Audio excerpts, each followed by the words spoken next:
ዜና እናሰማለን። ትራምፕ ጊዜውን እየተገባደደ ነው ሲሉ ኢራንን አስጠነቀቁ። የሁለቱ ሀገራት የሰላም ንግግር እንደተቋረጠ ሲሆን የአሜሪካው ፕሬዚዳንት ዶናልድ ትራምፕ በአፋጣኝ እንቅስቃሴ ማድረግ አለባቸው፣ ካልሆነ አንዳች ነገራችሁ እንኳ አይተርፍም ብለው ዝተዋል። በትሩዝ ሶሻል ሚዲያቸው ላይ ዋናው ነገር ጊዜ ነው ብለዋል። ኩዌትና ኳታር በሳውዲ አረቢያ ላይ የተፈጸመውን የድሮን ጥቃት አወገዙ። ኩዌትና ኳታር በተናጠል ባወጧቸው መግለጫዎች ከኢራቅና አየር ክልል በመነሳት ሳውዲ አረቢያ ላይ የተሰነዘረው የድሮን ጥቃት አወገዙ። ኩዌት ይህ ድርጊት የተባበሩት መንግስታት ድርጅት የጸጥታው ምክር ቤት በባህረ ሰላጤው መሰረተ ልማቶች ለመጠበቅ ያሳለፈውን ውሳኔ የሚጥስ ነው ብላለች። ሳውዲ አረቢያ ደህንነቷን ለማስጠበቅ ለምትወስዳቸው እርምጃዎች ያላትን ድጋፍም ገልጻለች። ኳታር በበኩሏ ድርጊቱን ተቀባይነት የሌለው ጥቃትና የሳውዲ ሉዓላዊነትን በግልጽ የጣሰ ስትል ገልጸዋለች። ሁለቱ ሀገራት ለሪያድ ያላቸው ሙሉ አጋርነት የገለጹ ሲሆን ሳውዲ ግዛቷና ዜጎቿን ለመጠበቅ የምትወስዳቸውን ማናቸውን እርምጃዎች እንደሚደግፉ አስታውቀዋል። ኳታርና ኩዌት መግለጫውን ያወጡት ሳውዲ አረቢያ የአየር መከላከያ ስርዓቶቿ ውስጥ የጥቃት ድሮኖች መትተው መጣላቸውን ካስታወቀች በኋላ ነው። አዳነ ዘሩ ነኝ። ወደ ዝርዝር ዜናዎቹም የተባበሩት አረብ ኤሚሬቶች የኒውክሌር ጦቢያ አቅራቢያ ጥቃት መፈጸሙን ተገለጸ። የተባበሩት አረብ ኤሚሬቶች እሁድ ዕለት የኒውክሌር ኃይል ማመንጫው አቅራቢያ የተፈጸመውን የድሮን ጥቃት እሳት እንዲነሳ ማድረጉን አስታወቀች። ክስተቱን አደገኛ የግጭት መባባስ ስለ የጠራችው ኤሚሬቶች ባለስልጣናት ጥቃቱን ከየት እንደተፈጸመ እየመረመሩ መሆኑን ገልጻለች። የሀገሪቱ መከላከያ ሚኒስትር እንደገለጸው ድሮኖች ወደ ኤሚሬቶች ግዛት የገቡት በምዕራብ የድንበር አቅጣጫ በኩል ነው። ሁለቱም ድሮኖች እንደተጠለፉና ሶስተኛው ግን በአቡዳቢ የሚገኘው የባራካ የኒውክሌር ኃይል ማመንጫ ከውስጣዊ ቅጥር ግቢ ይዞታ ውጭ የሚገኝ የኤሌክትሪክ ጄኔሬተር እንደመታ ተገልጸዋል። እሳቱም የተነሳው በዚሁ ምክንያት ነውም ተብሏል። በጥቃቱ ጉዳት አለመድረሱን የሚናገሩት ባለስልጣናቱ በአካባቢው የራዲዮሎጂካል ደህንነት መረጃ ላይ ተጽዕኖ ለማሳደሩን ገልጸዋል። የኤሚሬቶች የውጭ ጉዳይ ሚኒስትር ክስተቱን ተቀባይነት የሌለው የጥቃት ድርጊት በማለት ጠልቶታል። የተባበሩት አረብ ኤሚሬቶች ለማንኛውም ጠበኛ ድርጊት ምላሽ የመስጠት መብት እንዳላት አስታውቀዋል። ሚኒስትሩ ሰላማዊ የኒውክሌር ኃይል ተቋማትን ኢላማ ማድረግ ግልጽ የዓለም አቀፍ ሕግ፣ የተባበሩት መንግስታት ድርጅት ስምምነትና የሰብአዊ ሕግ መርሆችን ጥሰት ነው ብለዋል።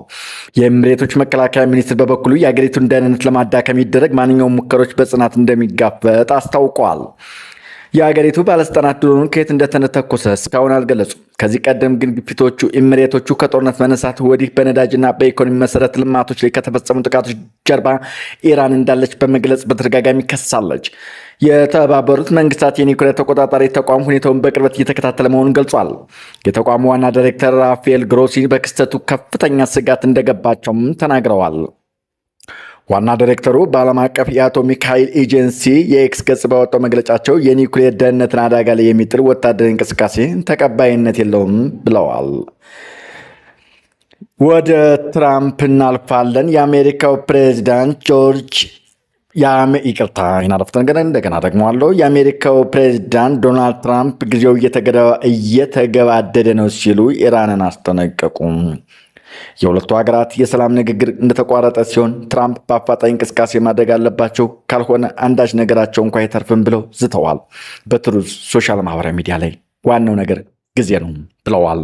ትራምፕ ማስጠንቀቂያውን የሰጡት ከእስራኤል ጠቅላይ ሚኒስትር ቤንያሚን ኔታንያሁ ጋር ትናንት እሁድ በስልክ መነጋገራቸውን ተከትሎ ነው። ኢራን ጦርነቱን ለማስቆም ያቀረበችው የሰላም እቅድ ላይ አሜሪካ ከስምምነት መድረስ አለመቻሏን የኢራን መገናኛ ብዙሃን ዘግበዋል። ዋሽንግተን የሰላም እቅዱ ተቀባይነት እንዲኖረው ጥረት ካላደረገች ውጤት እንደማይገኝ የኢራኑ ምህር የዜና ወኪል ዘግቧል። ያሳለፍነው ሳምንት ትራምፕ የሁለቱን ሀገራት የተኩስ አቁም በቋፍ ላይ ነው ሲሉ ዘላቂነት አጠራጣሪ መሆኑን ገልጸዋል። የኢራን የሰላም እቅድ ተቀባይነት የሌለ ነው ብለው ትራምፕ ቢያጣጥሉትም የኢራን የውጭ ጉዳይ ቃል አቀባይ ኢስማኤል ባጊ ምክንያታዊና ለጋስ ነጥቦች እንዳቀረቡ ተናግረዋል።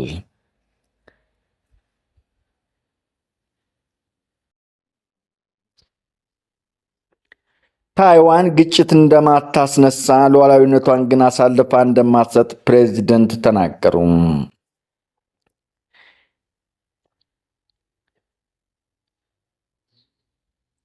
ዶናልድ ትራምፕ እና ዢ ጂንፒንግ ቻይና ውስጥ በተካሄደው ስብሰባ ላይ ስለ ታይዋን ነጻነት ከተወያዩ በኋላ አስተያየት የሰጡት ፕሬዚዳንት ላይ ቺንግቴ ታይዋን ምንም አይነት ግጭትን አትቀሰቅስም፣ ነገር ግን ሉዓላዊነቷንም አሳልፋ አትሰጥም ብለዋል።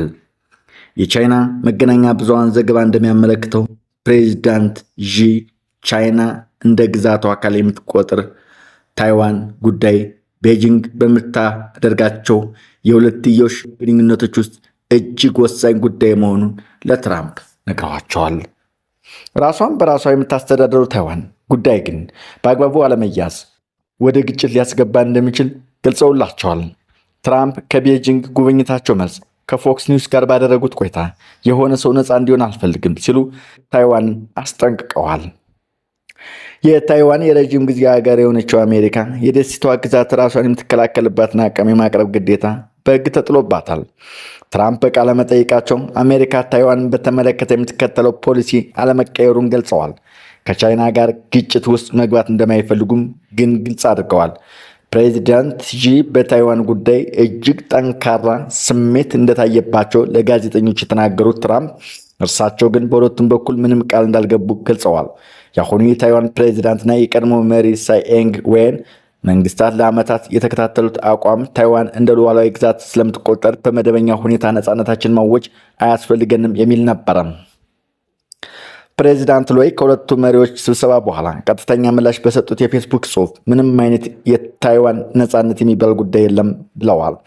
የታይዋን ቻይና ሪፐብሊክ ሉዓላዊነት ነፃና ዲሞክራሲያዊ ሀገር ናት ሲሉ የጻፉት ፕሬዚዳንቱ የታይዋን የወደፊት ዕጣ ፈንታ የመላው ታይዋን ሕዝብ ፍላጎት የተከተለ መሆን አለበት ብለዋል። ታይዋን ውስጥ አብዛኛው ሕዝብ ራሱን የሚቆጥረው እንደ ሉዓላዊነት ሀገር ነው። በአንጻሩ ደግሞ በርካቶች አሁን ያለውን ከቻይና ያለመዋሃድ ሆነ በይፋ ነፃነትን ያለማዋጅ አካሄድ እንዲቀጥል ይፈልጋሉ። ቤጂንግ በታይዋን ፕሬዚዳንት ላይ ደስተኛ እንዳልሆነች በግልጽ አሳይታለች። ፕሬዚዳንቱን ችግር ፈጣሪና ወሽመጥ ተሻጋሪ ሰላምን አጥፊ ስትል ገልጻቸዋለች። ፕሬዚዳንቱ ላይ ፌስቡክ ባሰፈሩት ጽሑፋቸው ታይዋን አትተነኩስም፣ ግጭቶች እንዲባባሱም አታደርግም፣ ነገር ግን በግፊት ምክንያት ብሔራዊ ሉዓላዊነቷን፣ ክብሯን እንዲሁም ዲሞክራሲያዊና ነፃ የህይወት ዘይቤዋን አሳልፋ አትሰጥም ብለዋል። ታይዋን ሁልጊዜም በሁለቱም የወሽመጦች ጎኖች ባሉ ወገኖች መካከል ያለውን ነባራዊ ሁኔታ በጽናት የምትከላከል እንጂ ሁኔታውን የምትቀይረው ወገን አይደለችም ሲሉም ጽፈዋል።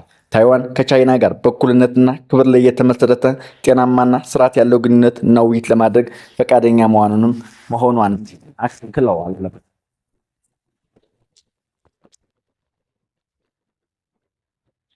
ነገር ግን ቻይና ዳግም መዋሃድ በሽፋንነት መጠቀም ታይዋን አስገድዳ ወደ ንግድ ለማስገባት የምታደርገው ሙከራ ውድቅ እንደምታደርገው አሳውቀዋል።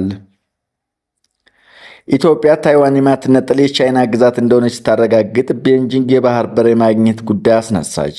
ቻይና ጉዟቸውን እንደሰረዘችባቸው የተናገሩት የታይዋን ፕሬዚዳንት ኢስቲዋንቲን ጎበኙ። ወደ ሌሎች ዜናዎች እናልፋለን። ክቡራትና ክቡራን፣ የእስራኤል የመከላከያ ስርዓቶች የተፈተኑት የሂዝቦላ ድሮኖች። ሂዝቦላ እስራኤል ላይ በሚፈጽማቸው ጥቃቶች ወቅት ኦፕሬተሩ በቀጥታ እየተመለከተ የሚያንቀሳቅሳቸው ፈርስት ፐርሰን ቪው FPV አነስተኛ ድሮኖች የሚጠቀምበት መጠን ከጊዜ ወደ ጊዜ ጨምሯል።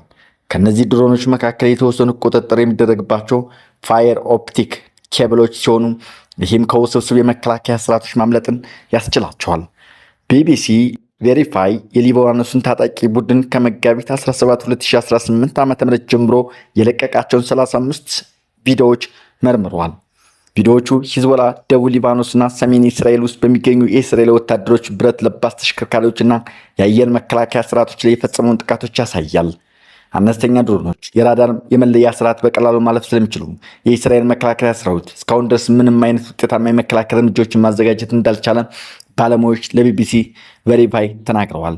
ባለሙያዎቹ እንደሚያብራሩት ድሮኖቹ በገበያ ላይ ከሚገኙና በ3D ፕሪንተር ከተመረቱ አካላት ሊሰሩ የሚችሉ ናቸው። ማውደም ከሚችሏቸው ከፍተኛ ዋጋ ያላቸው ኢላማዎች ጋር ሲነጻጸሩም የሚያስወጡት ገቢ ርካሽ ነው። በራሻ እና ዩክሬን ጦርነት የተስፋፋው ርካሽ የኤፍፒቪ ድሮኖችን የመጠቀም ልምድ ዘመናዊ የውጊያ ስልትን ቀይሯል። የእስራኤል ጦር ስለደረሰበት ጉዳት ዝርዝር መረጃዎች ይፋ አላደረገም። የእስራኤል መገናኛ ብዙሃን ዘገባዎች እንደሚያመለክቱት ግን በእነዚህ ድሮኖች አማካኝነት በተፈጸሙ ጥቃቶች 4 ወታደሮችና 1 ሲቪል ሰው ተገድለዋል፣ በርካቶች ደግሞ ቆስለዋል። የእስራኤል ጦር ድሮኖችን የደቀኑትን አደጋ እንደሚገነዘብና የመከላከል አቅሙን ለማጎልበት ይበልጥ ውጤታማ የሆኑ የማስጠንቀቂያ ሞዴሎችን ለማዘጋጀት እንዲሁም የወታደሮችን ዝግጅትና ስለ ስጋቱ ያላቸውን ግንዛቤ ለማሳደግ እንዲቻል ከፍተኛ ሀብት እያፈሰሰ መሆኑን ለቢቢሲ ቬሪፋይ ገልጿል። ሙስሊም ነኝ እንዳትተኩሱብኝ። ከሆርሙዝ መዘጋት ቀጥሎ በሶማሊያ ያገረሸው የባህር ላይ ውንብድና። ባለፈው የሚያዝያ በአንዱ ዕለት የምሽት ጸሎት እንደተጠናቀቀ ሳንቲ ሳናያ ስትፈረው የነበረው መጥፎ ዜና ያረዳት መልእክት ወደ ስልኳ ገባ። የኢራን ጦር በተፋፋመ በዚያ ወቅት ባለቤቷ የሚመራው ነዳጅ ጫኝ መርከብ በመላው መካከለኛ ምስራቅ ነዳጅ እያጓጓዘ ነበረ። መጋቢት 24 2018 ከተባበሩት አረብ ኤሚሬቶች የተነሳው ካፕቴን አሻሪ ሳምዲኩን በሆርሙዝ ወሽመጥ ዙሪያ የተፈጸመው ጥቃቶች ለጥቂት ቢያመልጥም በመጨረሻ ግን የባህር ላይ ወንበዴዎች ወደሚንቀሳቀሱበት ቀጠና ገባ። የሁለት ልጆች አባት የሆነው የመርከቧ ካፒቴን በኢንዶኔዥያ ሱላዊሲ ደሴት የሚኖሩትን ቤተሰቦች በሚያነጋግርበት ወቅት ስጋት እንዳይገባቸው ለማድረግ ይጥር ነበር። የመንግስት ነዳጅ እንደጫነ በመግለጽ እንደ ፈጣሪ ፈቃድ ምንም አይፈጠርም ይላቸውም ነበረ። ሚያዝያ 13 ላይ ግን መርከቤ በባህር ወንበዴዎች ጥቃት እየተፈጸመባት ነው የሚል የድምፅ መልእክቶች ወደ ባለቤቱ ላከ። ከሶማሊያ ባህር ዳርቻ አቅራቢያ ክላሽንኮቭ እና ሮኬት ማስወንጨፊያ የታጠቁ ወንበዴዎች ወደ ሞቃዲሾ እየቀዘፈች በነበረችው መርቻንት ታንከር ኦነር 25 የተባለ መርከብ ላይ የደፈጣ ጥቃት ፈጸሙ። የመርከቡ 17 ሰራተኞችን ጭኖ የነበረው 18500 በርሜል ነዳጅ ያዙ።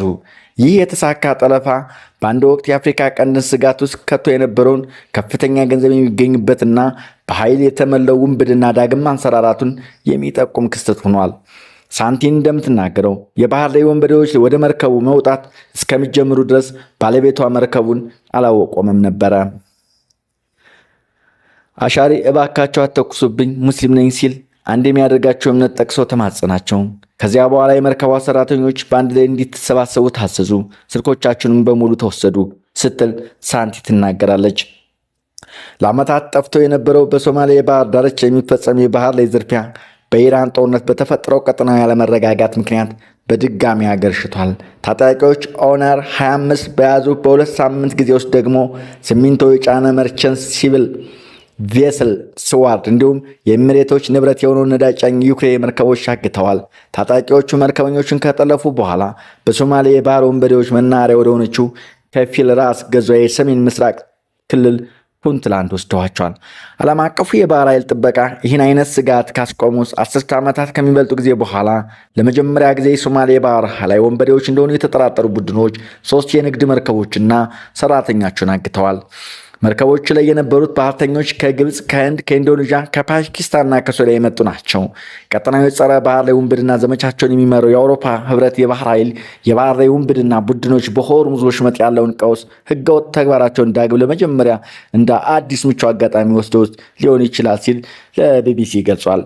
የሶማሊያ የባህር ውንብድና መመለስ ለዓለም አቀፍ የመርከብ ጉዞ እጅግ አስከፊ እንደሚሆን በአቴንስ ፓንቴዮን ዩኒቨርሲቲ ረዳት ፕሮፌሰር እንዲሁም የተባበሩት መንግስታት ድርጅት የጽንና የወንጀል ጽሕፈት ቤት የዓለም አቀፍ የባህር ትራንስፖርት ወንጀል ፕሮግራም አማካሪ የሆኑት ሶፊያ ጋላኒ ይናገራሉ። ዜናዎቻችን እነዚህ ነበሩ። አድማጮቻችን ስለነበረን ቆይታ አመሰግናለሁ። ዩቲዩብን ላይክ፣ ሼር እያደረጋችሁ ስለምትተባበሩ ከልብ አመሰግናለሁ።